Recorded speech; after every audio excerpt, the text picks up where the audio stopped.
نوتدونی اولین فروشگاه نوت موسیقی در ایران.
سلام دوست من، شما پیشنمایش این آموزش رو مشاهده کردید.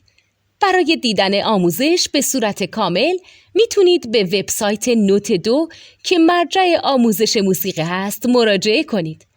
همچنین برای تهیه نوت موسیقی مرتبط با این آموزش هم میتونید به وبسایت نوتدونی که بزرگترین آرشیو نوت موسیقی در ایران هست مراجعه کنید.